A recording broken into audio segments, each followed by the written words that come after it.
Hello and welcome back to the podcast. My name is Emma, And I'm Wyatt. and today we watched Everything Everywhere All at Once. And this movie is directed by the Daniels, as they are collectively known. It is rated R and it's 140 minutes. Right off the bat, what did you think? I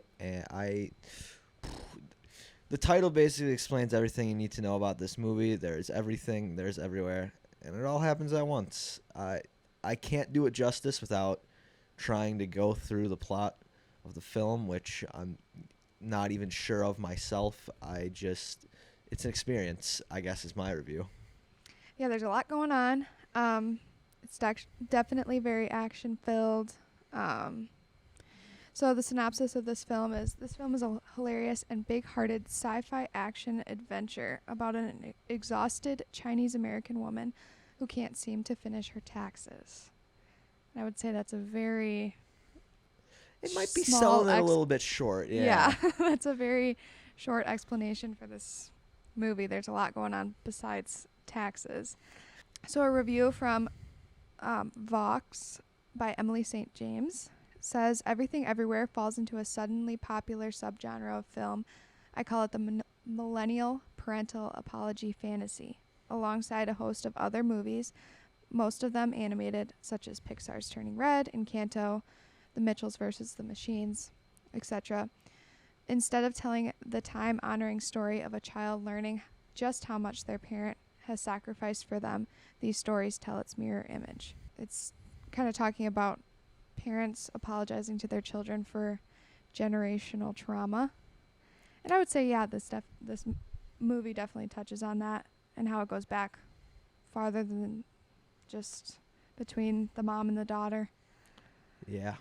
It goes back with her dad as well. So part of this review as well says the ability to heal intergenerational trauma lies at least in part with the parent. So, and I think this movie touches on it just as like Encanto did, that the parents play a part in this just as much as the child does. And all along the movie understands that the fantasy of a parent who understands and accepts you as you are isn't just a fantasy for the child, it's one for the parent too.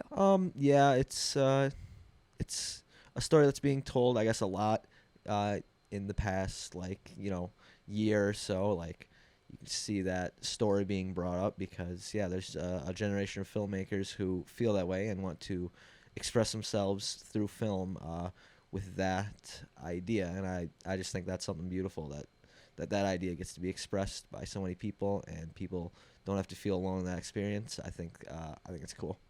Yeah, and it's expressed in a very interesting way, for sure. This movie kind of goes around this topic in a very roundabout, maximalist way. Yes, definitely.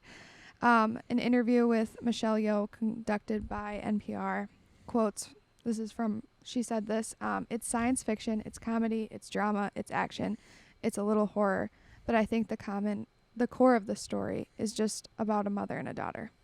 And I would agree that it has all of that. It has the comedy aspect, but it also is a little scary, I would say at times. I would agree with that. But it all comes back to her and her daughter. So this was a very popular movie and topic on social media, especially TikTok. I don't know if you saw any TikToks about it. No. For example, Hannah California 8, that's her username on TikTok, posted a video of her seeing the movie before, and she's happy and whatever, and then after the movie she's crying, with the caption, I need to go hug my parents. So this video got 1.6 million likes with 6.8 million views. So it's safe to say that's a common consensus among TikTok users in the young adult generation. And I would say that it probably hits home for a lot of people, especially, the daughter is gay. Yeah. So that can be, that's a very relatable topic for many people. And then the accepting of their parents can be very emotional. So I would say that it definitely can be emotional for people who can relate, for sure. Yeah. Despite all of its action and adventure style. Yeah, there's a lot going on, but at the core of it, it's a simple story in a way of just healing and love. And then another TikTok from Kodak Cameron calls it one of the most original movies he has ever seen. The comments on this video are also very positive to this film as well. One comment says, "This movie was powerful. First movie in a while where I left the theater speechless. Everyone needs to experience watching it." Another comment says, "I literally never want to watch another movie again. I love this so much. Best movie I've seen in years. The movie literally changed my life. I can say it's one of my favorite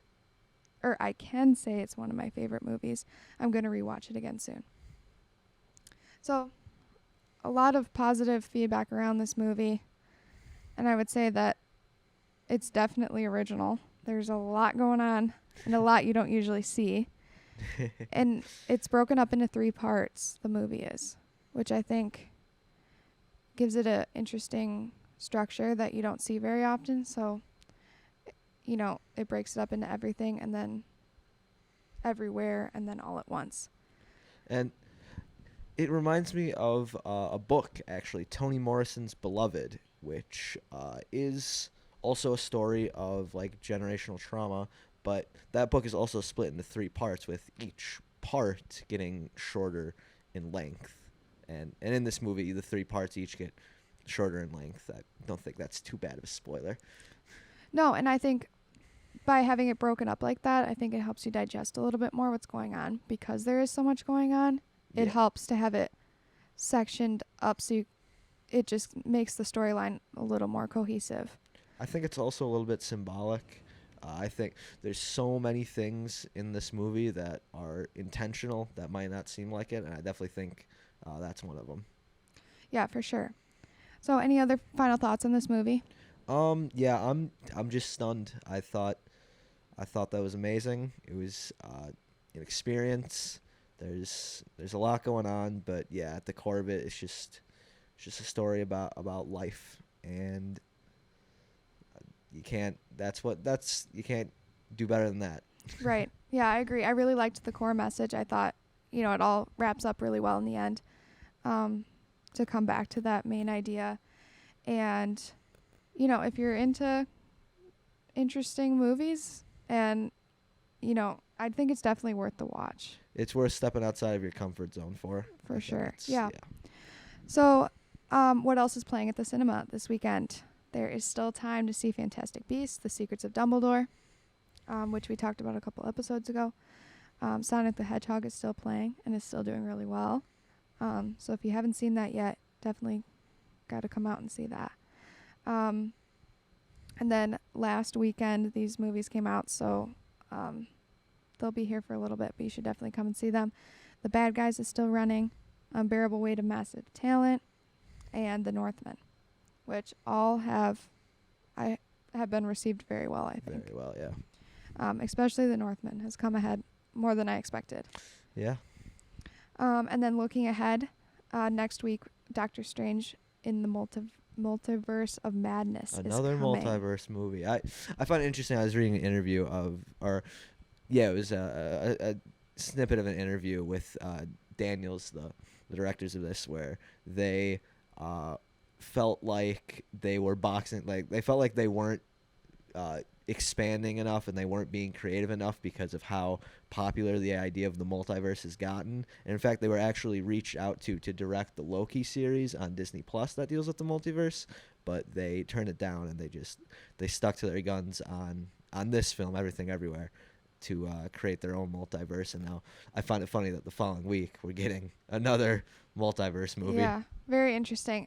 Just to paint the picture of what this movie is going to be about.